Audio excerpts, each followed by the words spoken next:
Good evening, everybody, and welcome to another edition of the South Florida Tribune Podcast. This is Scott Morgan, Roth, the Motor City Manmouth, and I'm joined by Joe Littman. Welcome to the broadcast, Joe. How are you? Let everybody know out here, a local, national, who the heck you are. Thank you, Scott. My name is Joe Littman. I am an attorney with the Noor Law Group, which is a property damage law firm right here in Coral Springs, Florida. We are a small boutique law firm that specializes in first-party property damage insurance claims, and you're probably wondering, well, what the heck is that? That means we represent the interests of residential and commercial property and policyholders in their claims against their homeowners or commercial insurance companies. Linda Noor, the other attorney at the firm, and I have a combined 50 years of experience as attorneys and over 35 years of combined experience handling insurance claims litigation.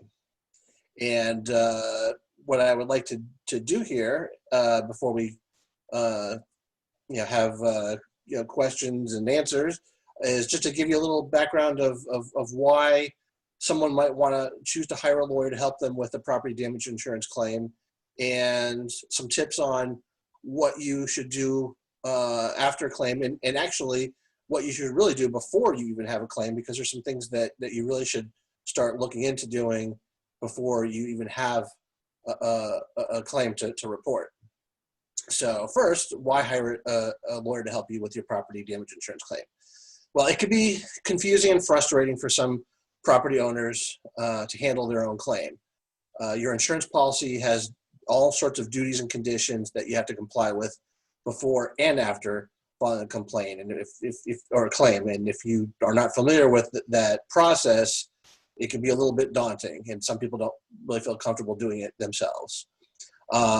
After filing a claim, there's a lot of information and documentation that you might be required to provide to your insurance company per the policy of insurance.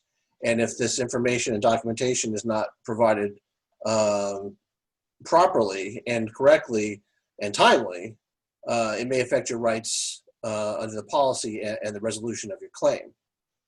You might be required to take certain action, for example, safeguard your property to prevent further damage, hire a mitigation company to get rid of mold or clean up water. And if you don't do that, that can affect your rights. A property damage attorney can assist you through all of this in the claim process.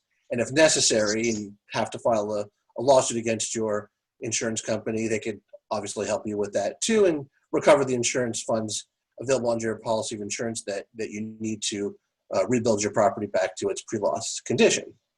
A lot of times, people are not aware of this, but when the insurance companies delay and underpay or even deny valid insurance claims, you can fight them on that. A lot of people don't realize that. They get their insurance check and the letter of explanation, they cash it, they do the repairs, and a lot of people realize that they don't just have to accept what their insurance company's decision is on whether the claim is covered, or if they do cover it and they just pay a portion of your damages. A prime example is if you have roof damage and they just want to pay for some repairs, but your roof might have to be completely replaced. So sometimes they'll only make a small payment when a much larger payment is warranted. And if you don't have someone on your side, you might just go ahead and just take whatever they give you and not pursue your full rights. So insurance, a property damage law firm such as ours can help you with sorting those things out. Our firm provides free initial consultations, and there's no risk to you. So if you should decide to hire a law firm such as ours to help you with a claim, you would not be responsible for paying any fees unless we achieve a positive result for you. And in such case, our fee would be paid out of a recovery from an insurance company. And if we don't make a recovery for you, you would be responsible for paying any fees. Now, the next thing I wanted to go over was sort of things to keep in mind before a claim, and then obviously what you need to do, to file a claim and after a claim. Before Before a you do claim, that, though, I want to introduce Ron Renzy. He joins us oh, on this broadcast. That's okay. A couple times a month. We're all going to be doing some sports. Obviously, want to make sure the audience realizes that my name is Scott Morganroth. Once again, in case you're just joining us with the Motor City Madmouth, this is the South Florida Tribune podcast. Ron Renzy is my co-host on this broadcast. We do it a couple times a month. Ron does also appear on sports shows. And of course, the one thing all of us have in common is we're all part of the Wednesday referral group for the Coral Springs Regional Chamber of Commerce. So everybody know that, well, I guarantee you one thing, you're going to learn a lot from this broadcast. Okay, Joe, continue. Well, I adequate. This is Ron here. I just want to. Hey, Ron. Hey, Joe. I just want to give. And before you go over what you need to do before, I was learning a lot on what you were just saying. So I want to ask a little hypothetical. Let's say there's a fellow. His name is Morgan Roth Scott. He's got 3 names. His name is Morgan, middle name Roth. And let's say Mr. Scott has water in his house and ends up being like a pipe that bursts, something like that. okay. What do you recommend? What are the stages of how he should proceed? Like, let's say it happens, on a Tuesday night. What do you recommend he should do, and when should you get involved in a situation like that? Okay, well, the very first thing is, obviously, if he's there when it happens and he knows it's happening, the first thing is to stop whatever is causing the damage, to cap your losses. So if you're able and you know how to turn off your water to your home, obviously that's the first thing to do. If you're not, find someone who does know. Sometimes it could be as simple as turning the water off in a particular room. Like, let's say it's a bathroom and a toilet's overflowing or a sink's overflowing, whatever. Just turn the water off at the source there. If that doesn't do it, then there's a water shut off in the outside of the house. That's the first thing you want to do. Second is to determine, what the severity of it is. Did you come home and water was flowing for hours and your house is completely flooded, or were you fortunate enough to catch it while it happened and then there's only a little bit of water? So only you're gonna have to see what scenario it is. If your water's completely, if your home is completely submerged underwater because it's been hours and hours, you might have to contact a water mitigation company. There are specialized companies that come in and they perform what's called a dry out, and they'll come with machines, fans and HEPA filters and all sorts of things, and they'll drill holes in the baseboards of your walls, like if a pipe burst like inside the wall or something like that. So they'll know what to do in those situations. And then God forbid if you have molds, then you would need to get a mold remediator in there to take care of that. So those are the type of, but that might not be something you need right away, but the water mitigation might be something. Then calling a plumber to find out what the problem was, and obviously make a timely claim with your insurance company. That's what I was going to go into in my next point was. Yeah, go right ahead.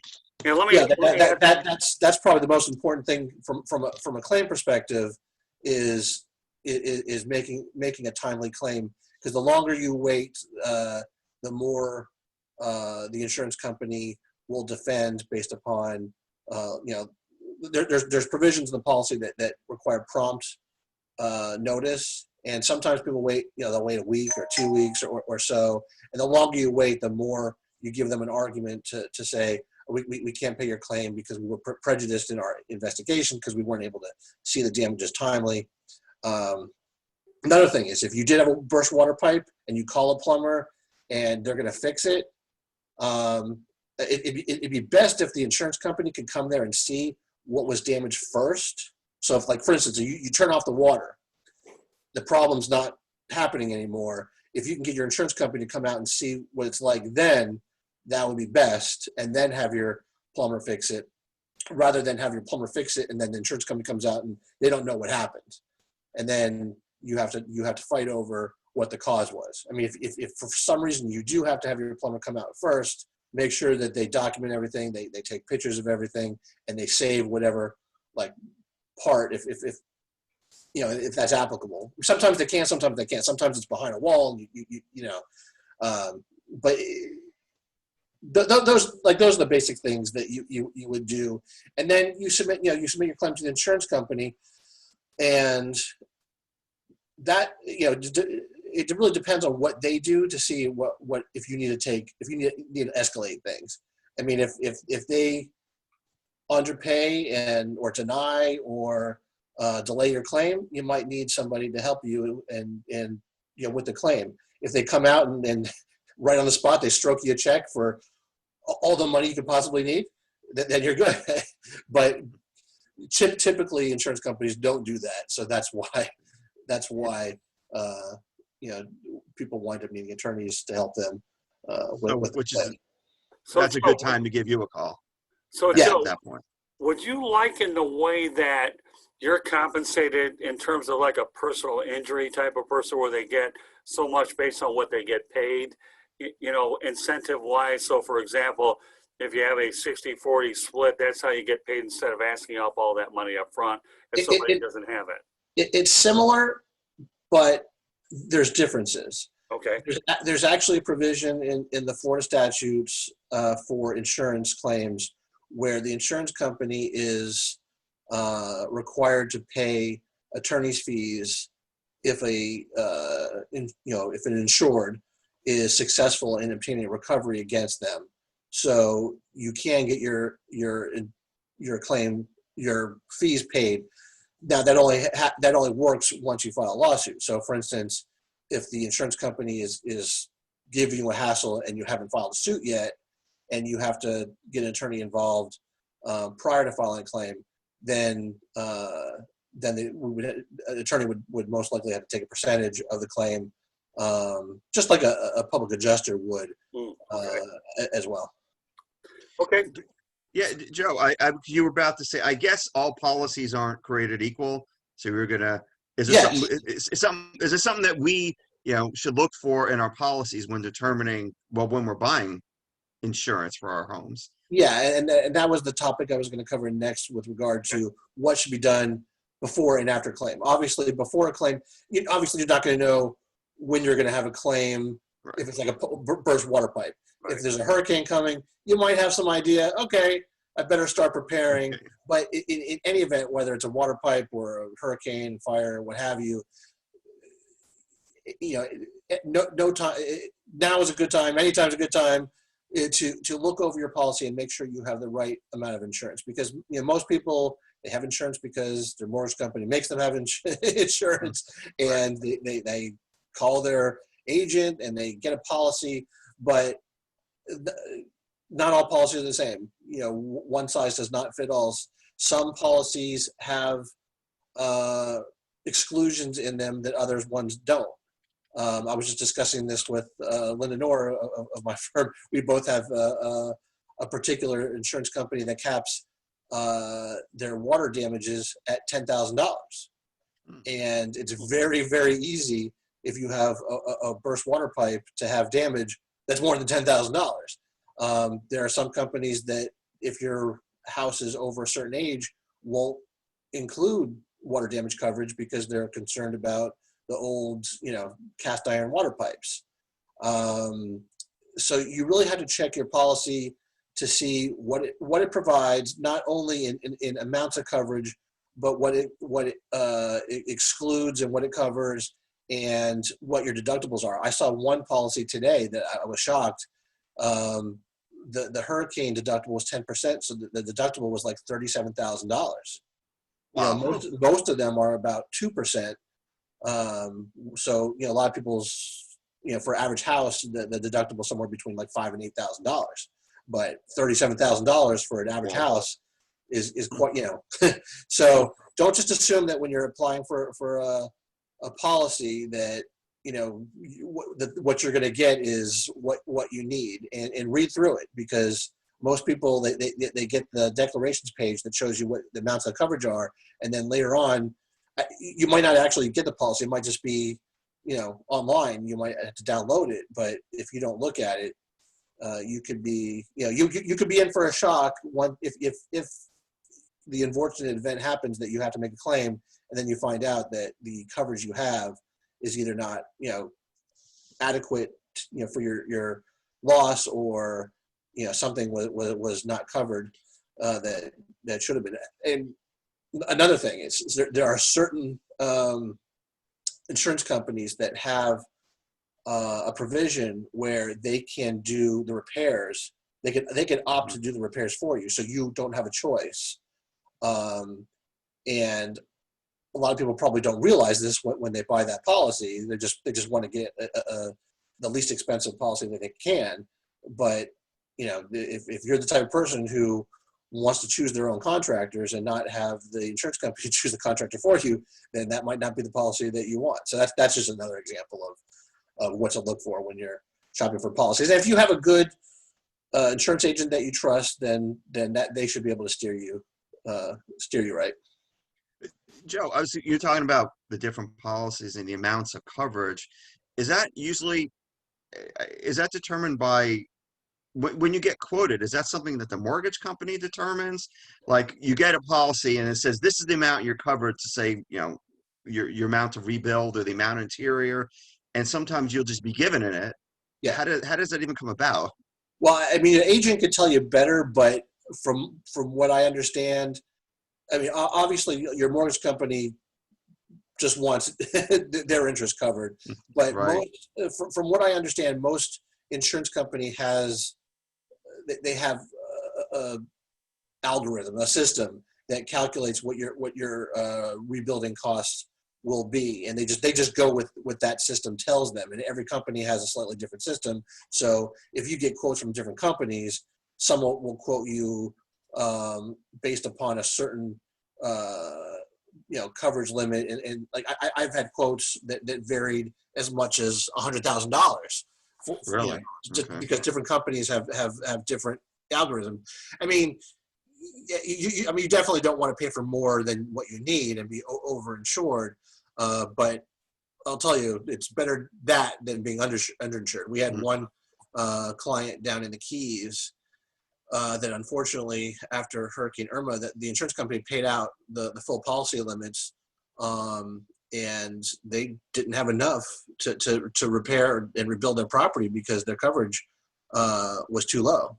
So, that's another thing to make sure. I mean, most people don't have that problem. The reason why they had it down there was because they had to comply with the more current codes in when they were rebuilding, and that got really expensive. And then there's a provision in policies called ordinance and law, and most people probably don't even know what that is, but it's usually a percentage of your policy. It could be 10%, could be 25%, and that's when you have to when repairing your property or rebuilding a property, you have to comply with some sort of municipal code or statute. It could be the building code, or it could be a Florida statute in the rebuilding, and that would you would incur additional costs in having to comply. And in that case I was just telling you about, it was a substantial amount to comply with the more current codes, and it just made rebuilding their property not financially feasible. Gotcha. I also was kind of listening to you, and I know you have to prepare, for any eventuality that's going to happen. Is it different for these, let's say, the hurricane related things like you see on the news, 5 days out, we're in the, in the zone? Is there something you should do for that versus something that can happen anytime, like the fire, the pipe, anything like that? Well, there's things you could do for both. And I mean, obviously, if all of us had no issue with time, and we could do everything that we need to do, then for any particular claim, it's always a good idea to, for instance, take photographs of your property, not only just general overshots, but actual up close pictures of your ceilings and your walls, and all the rooms of your house, the floors, contents like your furniture and clothing, stuff like that. Because if you did have a loss, then the insurance company, you want to establish that your house was perfectly fine before the loss, but now after the loss, it's really damaged. What better evidence is there that, look, I have all these photos, my house in tip-top condition, and here's the after photos that you're seeing now, from the inspector that came afterwards. Look at the difference. The best cases that we have, and we've had several of these, is where our clients had just remodeled their homes in like the year before they had a loss, and they had all these beautiful pictures of their house, and they're like, we're not making a bogus claim here. We're not just trying to upgrade our house for free, because insurance companies, they get suspicious, especially in South Florida where there's a lot of fraud going on. They tend to get suspicious about certain claims. And, a claim looks really good when someone had, just spent a whole bunch of money remodeling their kitchens and bathroom, and and there's no possible reason why they could possibly be asking the insurance company to pay for a new kitchen when it was already in tip-top, beautiful shape as is. So, if you could take those photos to document the current condition of your house, and and your content, so that if God forbid you had a loss, you could show that. Now, on the flip side, if your house is a complete wreck, that's not gonna really help you all that much. Right, that's a good point. But so I mean, that's one thing that you can do. Other things are, make it. This is more likely for a hurricane, where you might have a loss of power and you might not be able to print out your policy or get information about your insurance policy, et cetera. But, have a copy of your policy ready. Have the phone number for your insurance company's claim department available, so that, if we had a hurricane and, power went out and you couldn't access these things online, you have it there at the ready, so you can call them. And what you definitely want to do is, report it right away, because the longer you wait, the more that the insurance company is going to claim that there's some sort of prejudice that happened, because of the delay. And you want to call them first before you have someone come out and fix anything. And the problem is, you have to do the best you can. The problem is, like, when you have a hurricane, and all of us have probably experienced this, I've experienced this, people are not going to come out right away. You're not going to get an adjuster to come the same day. You have a burst water pipe, someone might come out the same day from the insurance company. They might write you a check because nobody else is having the problem that you're having. But when you have a hurricane affect a wide, area, everybody's going to have the same problem at the same time. And, you know how difficult it is to get someone to come take a look at your roof or remove trees or whatever. And some people are just like, hey, they see someone down the street doing some work, hey, come over here, I'll pay you cash to fix something. And we've actually had clients where that's happened, and they had a roofing company that just happened to be driving through the area, do like a temporary fix for them, just so the water wasn't coming in their house. And they were able to get there before the insurance company got there. And the insurance company, lo and behold, like, hey, you already did repairs, you already did stuff. Now we can't see what it looked like, during the loss. So, I mean, an insured homeowner is kind of like in a catch-22, because there's a provision under the policy that requires you to take action to safeguard your house from further damage. But on the other hand, you have a duty to show the insurance company what the damage was. So you have to balance those two things out, and sometimes it could be hard. But if at all possible, it's best to try to safeguard your property in such a way that it doesn't affect the insurance company's ability to inspect. Like, for instance, if you could put a tarp up to stop water from coming in, that would be probably better than having a temporary repair made, to fix the roof, because it's not a invasive, destructive process. Yeah, Joe, that has catch-22 written all over it. Yeah, it does. It definitely does. It definitely does. Yeah. Um, Imagine. but it's important that you do that. I mean, one of the the duties that an insured has after a loss is to make sure that their property is you prevent further loss. Right. And that putting a tarp up is one way, but also, as we were discussing earlier, if you have a water loss and there's your house is flooded with water, right, you can't just let it sit that way. You have to, if because then mold might grow and then you have more damages.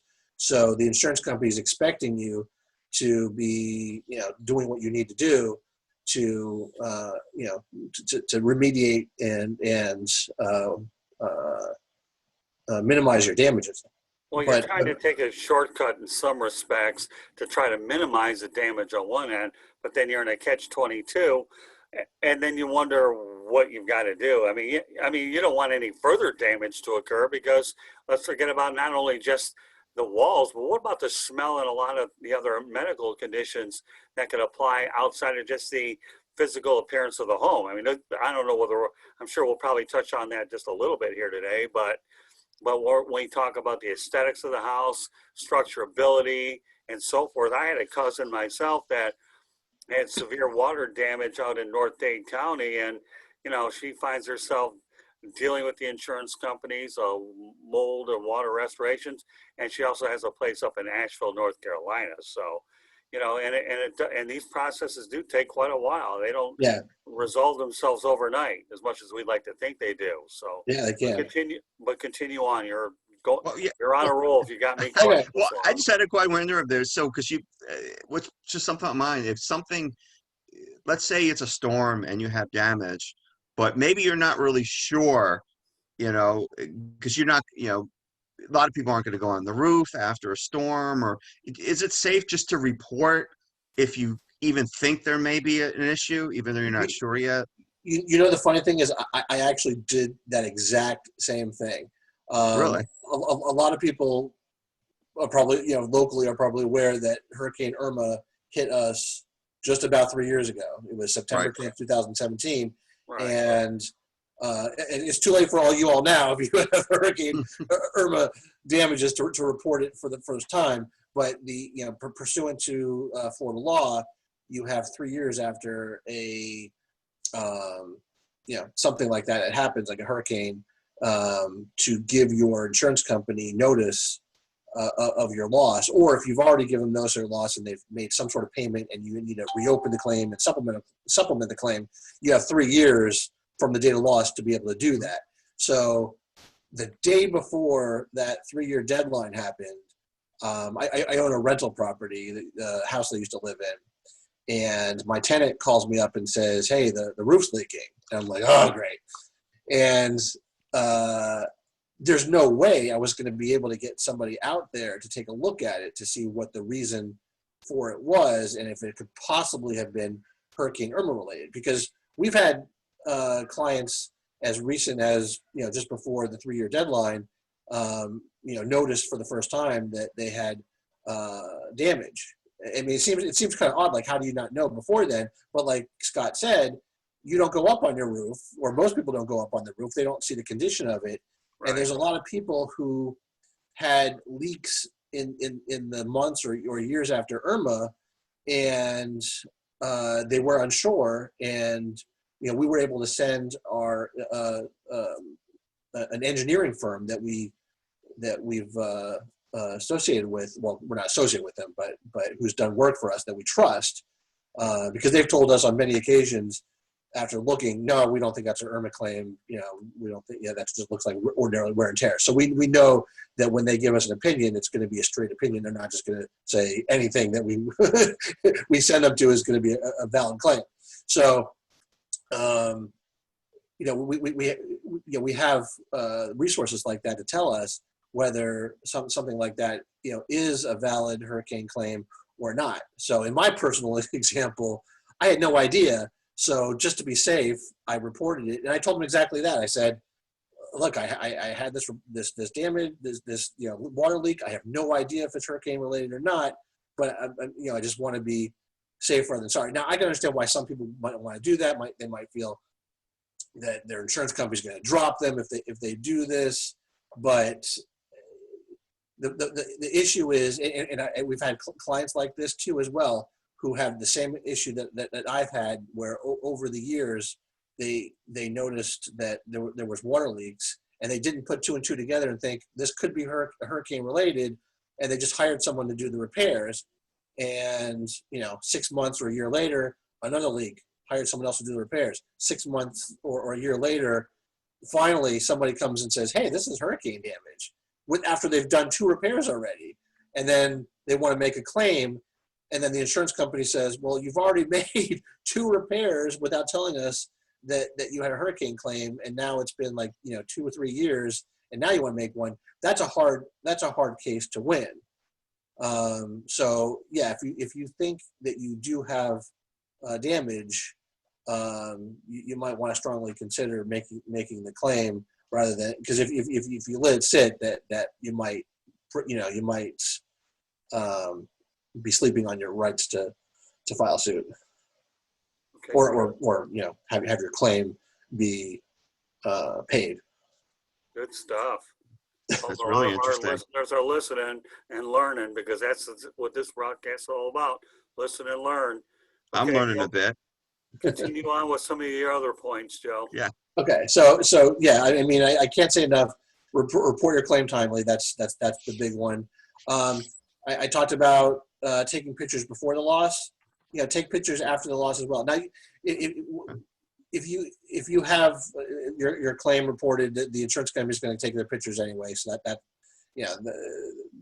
but they might not provide you with their pictures. So it's good to have your own pictures. And by all means, if it's safe to do this, like you're having a hurricane happen. We've actually had clients that went on their phones and took pictures of water pouring out of their light fixtures, high hats on their ceiling, to show that they had an active leak during the hurricane. And this helps because when you get into litigation, like maybe a year afterwards, and you see pictures, you might know, okay, here's a picture of water damage, but when did this actually happen? When did this manifest itself? Was it a month after? Was it weeks after? Was this happening before? So if you actually have pictures, video of the damage happening while the storm's happening, and you can do it safely. I don't want anybody to put themselves at risk by doing it, but that's a good thing to have as well. And you want to take photos of whatever damage you can document.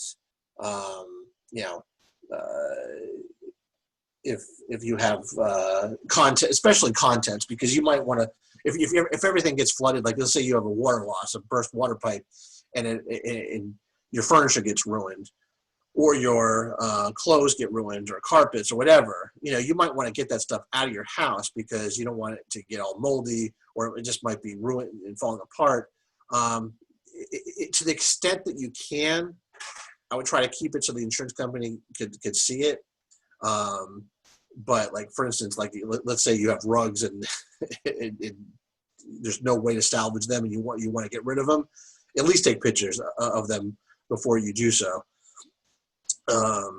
And by all means, if you have, I think I said this earlier, but if you have a burst pipe, and you have a plumber come and fix it, don't throw it away. you want to hold on to that. And ideally, like I said earlier, you want to have the insurance company see everything before you have the plumber come out and fix anything. But if you can't, if there's some reason why you can't do that, make sure you take pictures and you keep the whatever pipe or whatever broke, if it was a dishwasher or whatever, you keep that so that they can inspect it. Because the worst thing you could do is take, let's say it was a dishwasher or a water heater that broke and sprung a leak, and you throw that away and you replace it. It's going to be hard to establish that was the cause of the loss if it gets thrown away.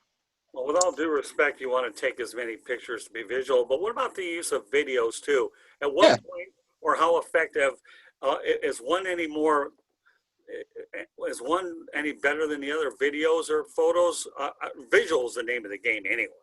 Yeah, well, like I was saying earlier, if we're just talking about a water stain on your ceiling, Video is not going to help. I mean, Right. the pictures can be fine. Where the video really helped, and we actually had clients do this, was an active leak. And you saw the water, Okay. like, you know, pulling up and then dripping.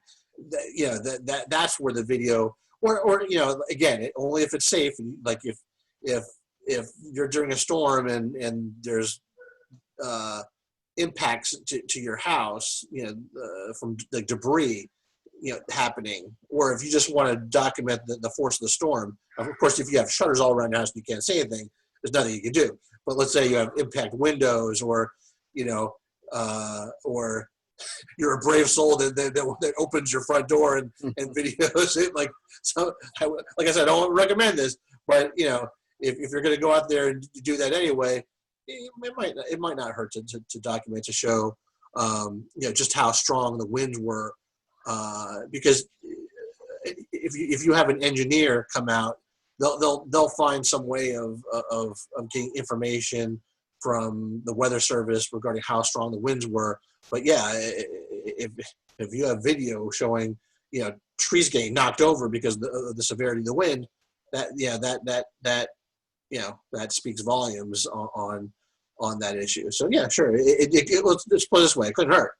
I think that a video with a little bit of a description or narrative to it would certainly give the yeah, sure. sense Yeah, of it as well. So sure. I mean, you can go around your house like, oh, look, this is the master bedroom, and look, the water's coming, is just pouring through the ceiling here and pooling on the ground, and it's getting the carpet all wet, or the furniture wet, or the hardwood floors wet. Yeah. I mean, that definitely helps, because sometimes the pictures that the insurance company takes, or even the public adjusters, if you have a public adjuster, it's hard to see what the damages is, because it's happening after everything's already dried up.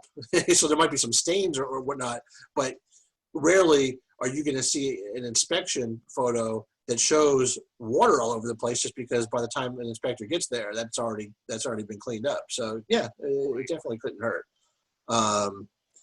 And again, if you do have damage that's severe, you know, if you could do it yourself and get up all that, you know, water yourself, you know, fine. But if you can't, that's something you might want to hire a professional to do. But one thing I would just caution is, you know, some of these companies, they're not all created equally. There's some reputable and there's some not so reputable, and some want you to sign a contract with them.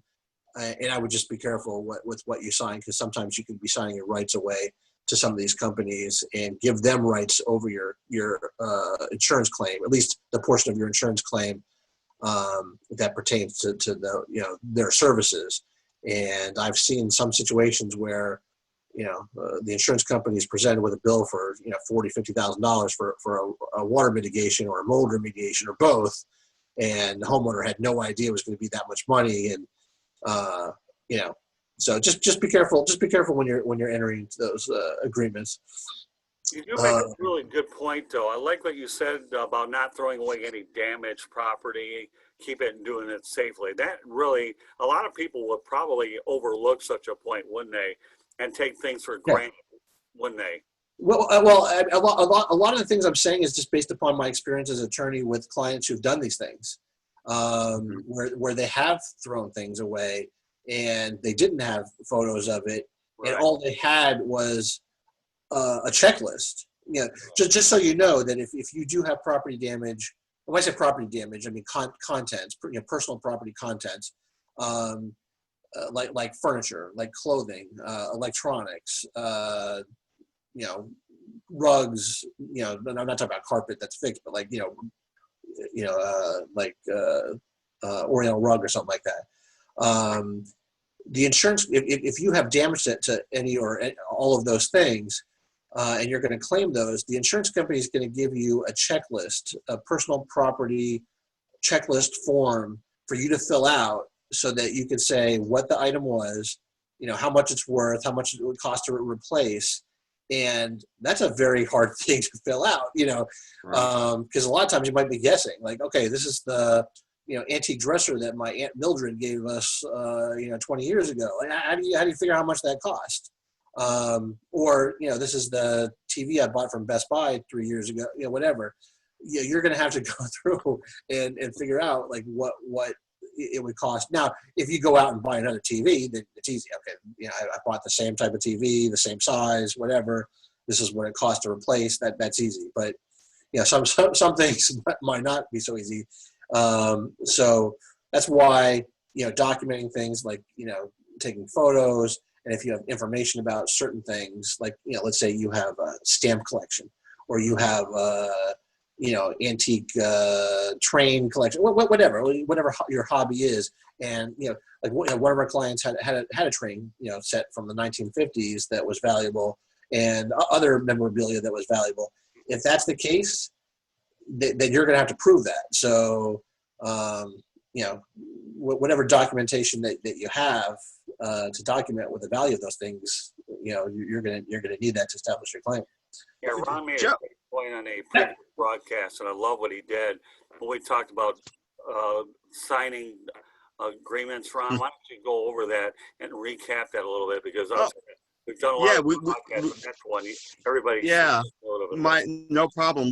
Last time we met, basically, I was just talking a little bit about read anything before you sign it, because you never know what you get into, which goes into exactly what Joe was saying about, let's say, the mold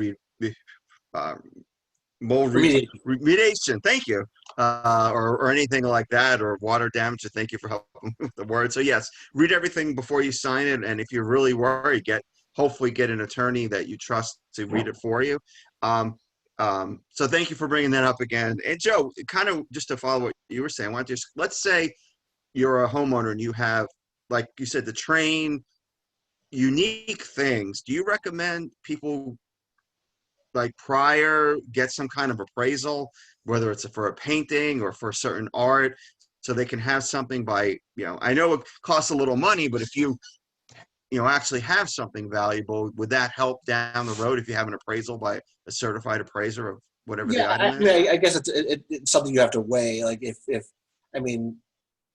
it's worth enough that if you didn't get compensated adequately for it, if it was completely lost, then yeah. I mean, but it really depends. Like, if is it worth it to you? It's a kind of a risk trade-off. It's a risk reward.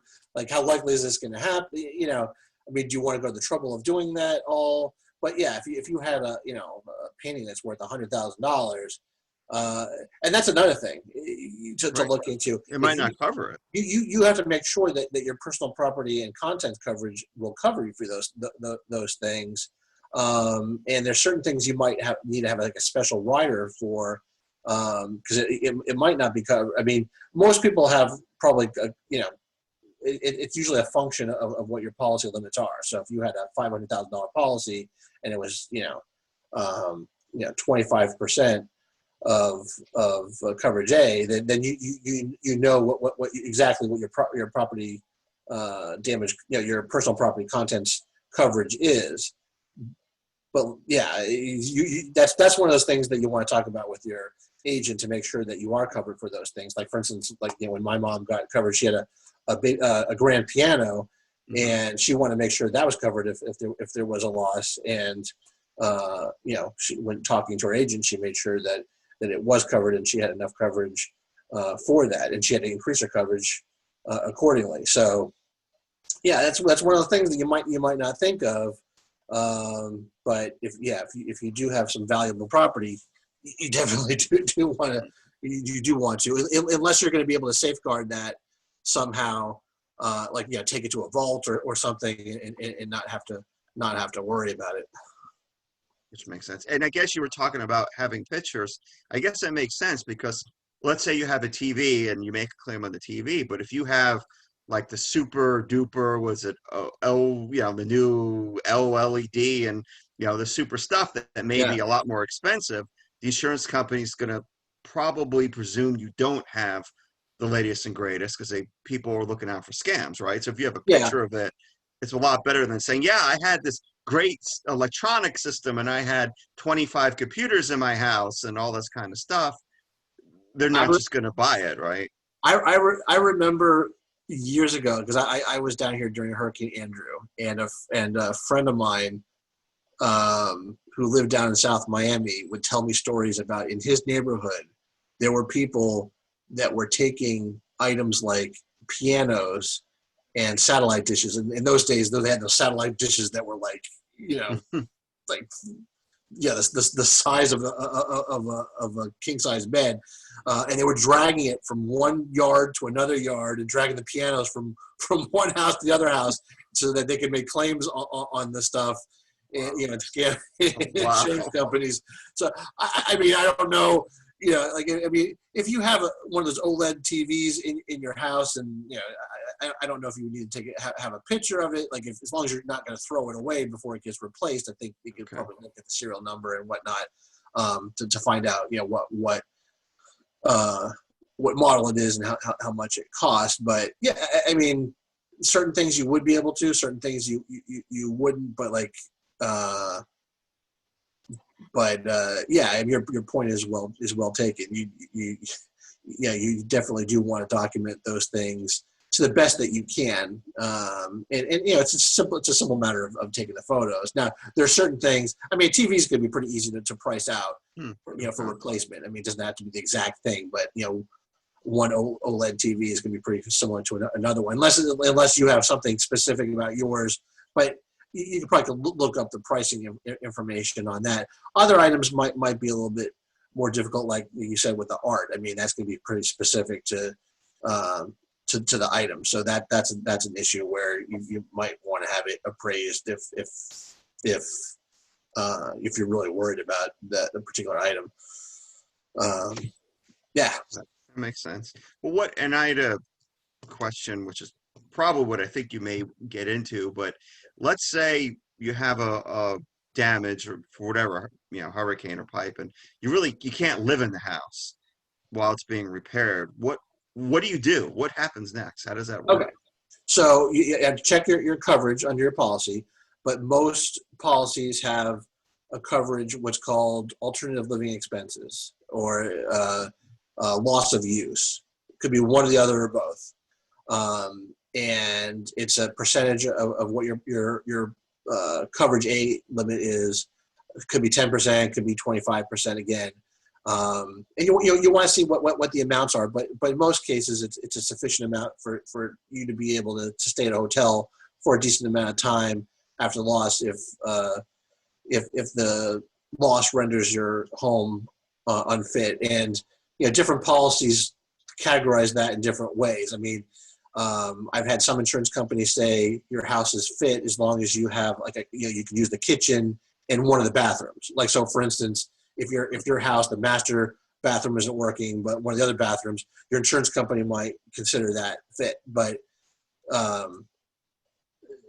generally speaking, they're not going to fight you too much on it. Like if you have like a major disaster like a hurricane and there's roof leaks and there's water everywhere, they're most likely going to pay for your hotel expenses and the meals associated with that, because obviously at a hotel you're not going to be able to cook your own meals, so you're going to have to eat out. So what you want to do is hold on to those receipts for the hotel and for whatever meals that you had out, and present them to your insurance company, and they should pay for them as it's incurred. They're not going to just say, hey, here's $5,000 for future expenses, but they should pay the ones as they're incurred. And if you have to stay out of your house for a longer period of time, like some of our clients up in, or I should say down in the Keys, like where their house was a complete and total loss, and they weren't going to be going back in the house, anyhow until it was repaired or completely replaced.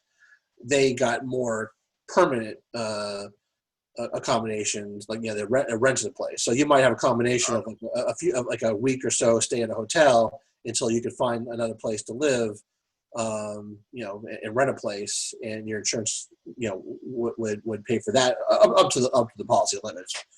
Gotcha. Yes. So I've got an interesting question about hurricane shutters and the efficiency of them. And there's another product out there called window film. Now I know window film.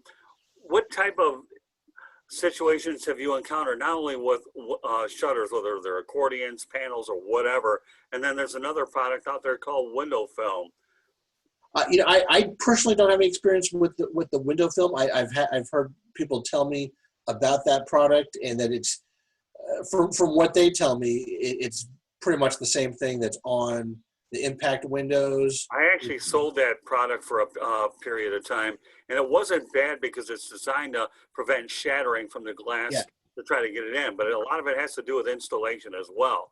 But continue on. It just entered my mind as you were talking about water damage as well as the. I mean, like I said, I don't really know about that particular product. I mean, one caveat I would probably mention is that the impact windows, they're doing more than just putting glass in there that's shatter resistant. I mean, they're bolstering the frames so that, like, for instance, in our bathroom we have glass block, and we're having an entire house redone with impact windows, and I was pleasantly surprised to find out that they weren't going to have to take out all the glass block and replace it with hurricane glass block or another product. They were able to put like a window, like kind of like a storefront window, and put it over the glass block. But they have to, it's not just a matter of putting that on there. They have to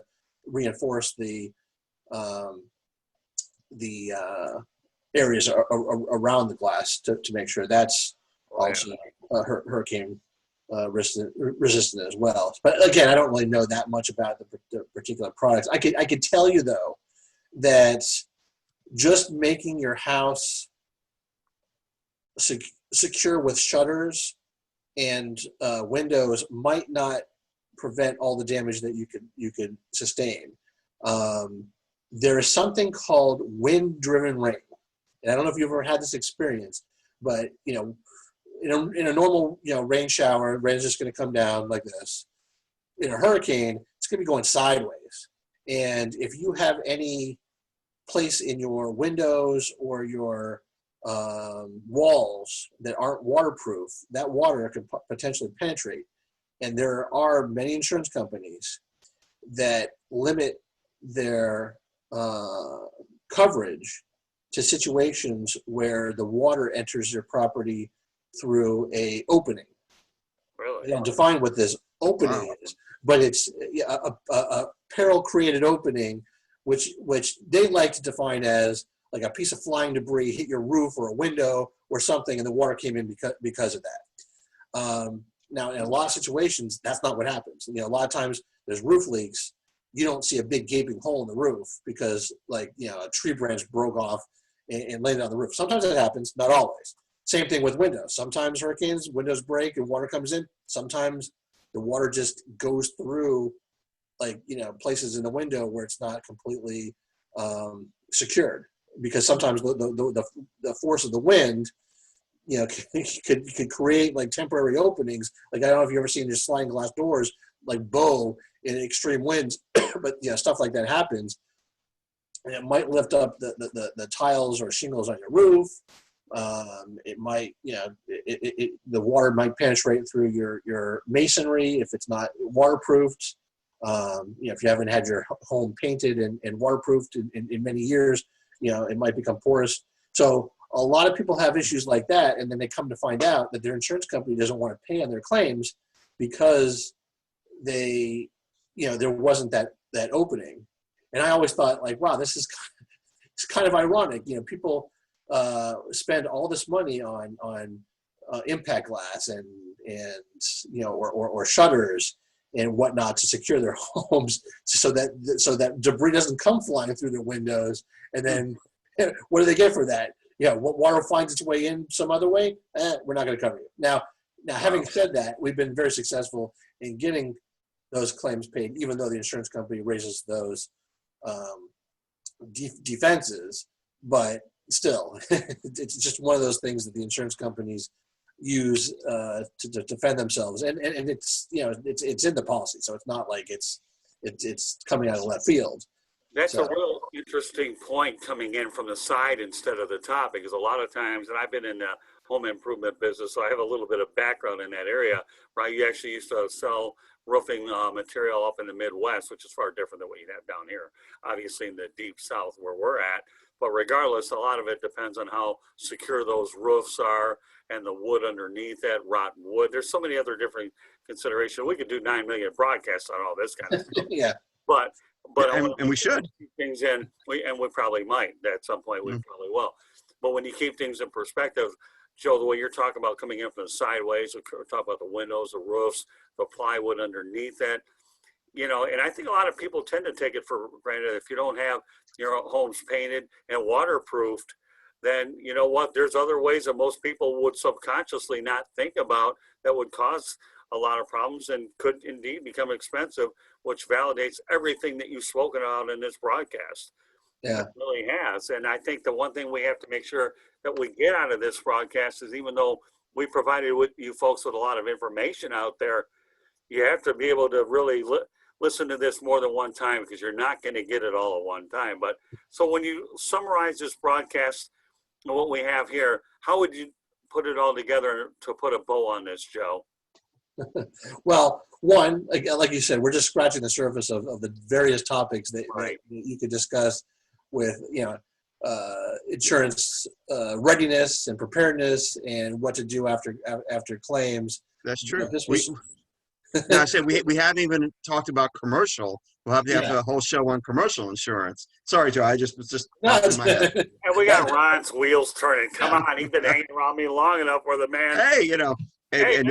I just thought about commercial and another show about the whole litigation process dealing with these claims. Yeah. But sorry, Joe, just stuff's coming to my head as you're talking. So I mean, we basically we barely scratched the surface of, what things that you might want to, do before you even have a claim, just so that you're prepared beforehand, not only with documenting things about your property or preparing your property, but making sure you have the right insurance coverage, because that's key. I mean, you're only going to be able to file a claim and get paid based upon what your coverage is. And if you start out with a lack of coverage or not the proper coverage, then you're already in the hole. So you want to make sure you have that first, and then there's certain things that you have to do beforehand, before a claim and after a claim, and you want to make sure all that gets done properly, because if it's not done properly, you could compromise your claim. And if you feel comfortable doing it, by all means, do it yourself. There's a lot of people that can, and they have the mindset to do it. They have the organization to do it. They have the time to do it. But there are a lot of people out there that throw their hands up like, oh, this is not for me. I don't want to be bothered with it, or it makes me nervous doing it. I want someone else to take care of this for me. And that's where we come in. If you don't feel comfortable in the claims process yourself, and you need someone to help you out, that's why we're here. And of course, if it gets to the point where the insurance company they're not willing to do anything without litigation, they've come to a point where hey, we're denying your claim, or we're this is all we're going to pay you, we're not going to pay you anymore. Or if they just stonewall you and don't even get back to you, that might be when you have to file litigation and make the insurance company accountable. Yeah, I think what it comes down to is everybody has to be preventative and be thinking ahead and proactive instead of reactive, because you know what? There comes a point in life where if you do things after the fact and you don't prepare what you're going to do, it's going to get very expensive. And what I mean by preventative is making sure you do everything on your home that you can so that you don't get to this particular point. No, we can't predict what we're all about. We can't go out there and predict that. I don't like listening to hurricane broadcasts because us guys in the media are the bad guys, okay? You got the Weather Channel. Everybody loves to sensationalize everything. But you know what? I'd rather us media go out there and take the proactive approach so that you're able to prepare more so than the other alternative. And I think that's what I think people should get out of this broadcast. Yeah, well, there's that saying, an ounce of prevention is worth a pound of cure. And between making sure that you have the adequate coverage and making sure you're prepared before a storm in all respects. If you do have to have a claim, it'll definitely help you out in the long run. Of all the things that you've put on that outline, are there any things that you're aware of that you did not cover that we should talk about right now? Let me go through it. That's okay. Just want to make sure that everybody gets a full effect of what we're doing. Just so you know, folks, you're listening to South Florida Tribune Podcast. My name is Scott Morganroth. Ron Renzy has that full brown beard. Me, I don't have a beard that much. And Joe has his facial hair. But meanwhile, we're here to give you a lot of good advice. There was an analogy intended there. So my mother, Shyla Morganroth, is listening. Yes, Mom, I'm stealing a little bit of your thunder. Thankfully, she's still talking and walking. Thank God. But, I want to make sure that we cover a lot of things because this is something, whether it's a hurricane-related situation or anything that are non-hurricane related shows, because I know you have a lot of these type of scenarios that are not limited to hurricanes, Joe, but they can apply to other facets as well, can't they? Yeah. I mean, the big ones that we see most often are your water losses from a burst water pipe. It could be, a toilet or a dishwasher, or unfortunately, the worst one that you could have is if it's underneath a concrete slab or something like that, where it's just hard to get to. And in those situations, just know that the insurance company, almost every policy will say, okay, we're not going to cover for fixing the plumbing system that failed. So you might think, oh wow, my plumber quoted me a price of $10,000 to fix this because he has to dig out a trench in the concrete to get to the slab, and that's going to cost a fortune. Just know in a situation like that, most insurance policies will pay for the cost to access the place where you need to go to fix. So the trenching and everything, digging up the concrete. They won't pay for the actual repair of that particular portion of the pipe, but they'll pay a lot of the cost, which is to do the access. And that would be something that unless you're in that situation, it probably would never even occur to you. But when I see things like this on a daily basis, okay, that's another thing that I didn't know. Now that I know, and I can impart that information on the world. But yeah, I mean, there's so many things that we could talk about. So many different situations that you might never think of until someone asks a question like, "Hey, what happens in this situation?" Right. But yeah.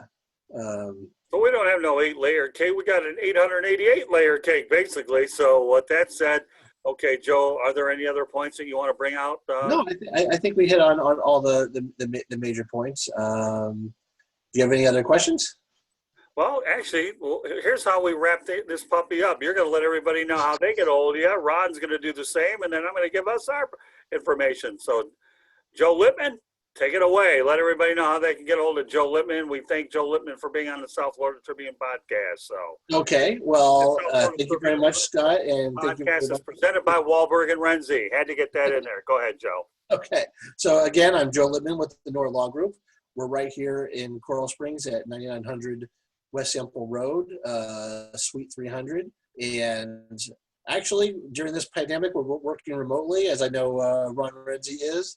But that has not stopped our ability to help our clients. We are still available by phone or by Zoom to meet and have consultations with clients.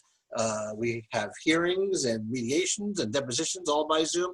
So we are fully functional, never missed a beat during the pandemic, except for when the courts were closed and didn't have a plan yet. But now that they do, we've been back in business just like normal for quite some time. If you want to get a hold of us, our telephone number is 954-749-3151. That if you do call that number, since it's my office number, you'll get a message that gives you my cell phone number. So I'll just give you my cell phone number, and that's 954-632-0580. You can see us on the web at claimhelplawyers.com. And if you go there, you can follow us. You can see we're on Facebook. You can follow us on Facebook and Instagram. And I don't know if we're on Twitter. I don't think we're on Twitter yet, but you can follow us in both of those social media outlets. And I think that's pretty much all the contact information that we have. That's good. I mean, after all, we're going to be bringing you on to give our viewers some tips and listeners, and we might even throw a sports show at you once in a while as well. Ron Renzy, you're up. I'm up. Well, thank you, everybody. First, I want to commit. Yes, we're going to do a sports show, but I also want maybe we could do a show with Joe where he goes through the litigation of these claims. Absolutely. Now, I know that's near and dear to my heart. I find that interesting, but I think our audience would find it interesting too. Well, actually, what we might consider doing, Ron, is why don't we make Joe on here 2 weeks from now so we can make this a two-parter? How does that sound to do litigation? Yeah. And then we can, Joe? whatever plans we have. That sounds good. Actually, Ron, you bring up a good point, because I think there's a lot of people. You and I just take it for granted what litigation is because we've been doing this for so long, but most people don't. And I have to remember that when I'm dealing with our clients, that they don't know how all this goes, or a lot of them at least don't, because they've never been involved in a lawsuit ever in their life. And they don't know what a deposition is. They don't know that it's something that's not in court, and it's just something that happens outside of court, and there's no judge there. Or same thing with a mediation. Right. So and a lot of times, we'll get calls from clients. Hey, how's my claim going? Like a week after we filed. Like it doesn't you're work gonna have that to be way. a little bit patient, because nothing's going to happen. So sometimes yes. I mean, we filed a lawsuit for one of our clients about a week or so ago, and we settled it yesterday. So sometimes you do have cases where things settle very quickly. That's not usually the typical situation. And I think it would be a good idea for people to know what. All right, so then here's what we're going to do. We'll make a decision here, so we'll give everybody a reason to watch like they should anyways to begin with. 2 weeks from today, we're going to do litigation. Joe Littman, Motor City Madmouth, and his partner in litigation, called my CYA, although that could be anything, you can fill it in any way you want, otherwise known as my right-hand man. So get ready for part 2 with Joe Littman, myself, and Ron Renzy, and we'll talk about litigation. All right, Ron, proceed.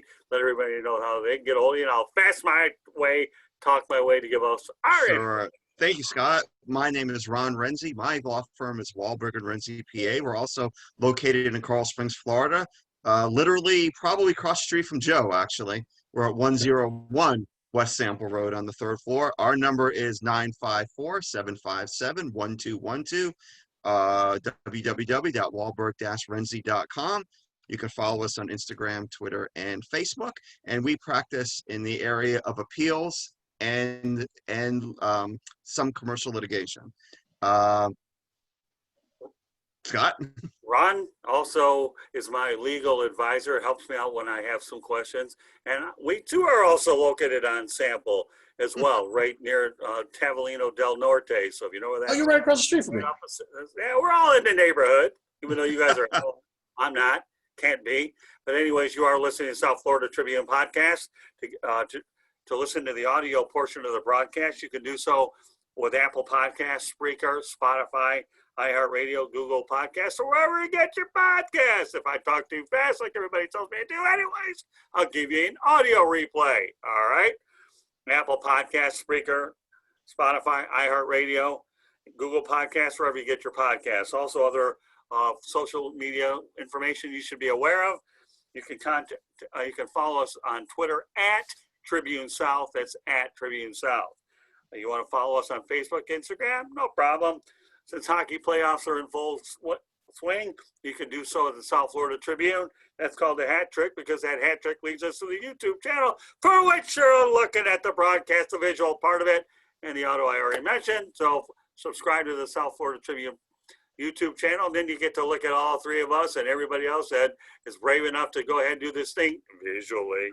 Okay, so also the website, www.southfloridatribune.com. You'll find all of our broadcasts on there, and all kinds of content information for our writers, our media distribution partners, and once again, as I mentioned before, the broadcast side. You can email us at southfloridatribune@gmail.com. And if you're brave enough to connect with me on LinkedIn, Scott Morgan Roth gets it done. I don't know how many of those there are. Now, if there were Scott Morgans, you might have a problem, but Scott Morgan Roth, you should not have a problem. And I should point out that the three amigos here are part of the Coral Springs Regional Chamber of Commerce Wednesday group. So Shirley Klein, Mike Del Pozo, and everybody that's brave enough to watch this broadcast. And if I'm missing some of you guys out, I'll get you the next time. Anyways, here we are, talking some information, making sure everybody in our home area is fully educated. That's my version of educated, okay? And we have a part 2, but you know, it's been a great broadcast with you guys. Look forward to doing more of these with you, and we hope that everybody's gotten something out of it. If you can't listen to it the first time, don't worry, take your notepad and paper. There's no paper shortage to get the information, because knowledge is power if it's applied. And I'd like to think tonight we definitely gave you all of that. So on behalf of Joe Littman, Ron Renzy, my name is Scott Morgan Roth, the Motor City Manmouth. Thank you for joining us tonight. Once again, you can see this thing on our YouTube channel. It will also be posted to Facebook as well. So for those of you looking for the video, it'll be up shortly. So guys, it's been a whole lot of fun tonight. And you know what? We're going to do it again. How about that? Thank you, Scott. Thank you, Ron. I look forward to it. Have a good night, everybody. And also, I should point out before we get off the broadcast, please be safe. Take COVID-19 seriously. This stuff is the reason why a lot of us are stuck and have cabin fever, though a lot of people like it anyways. But anyways, until the next time, this is the Motor City Madmouth signing off.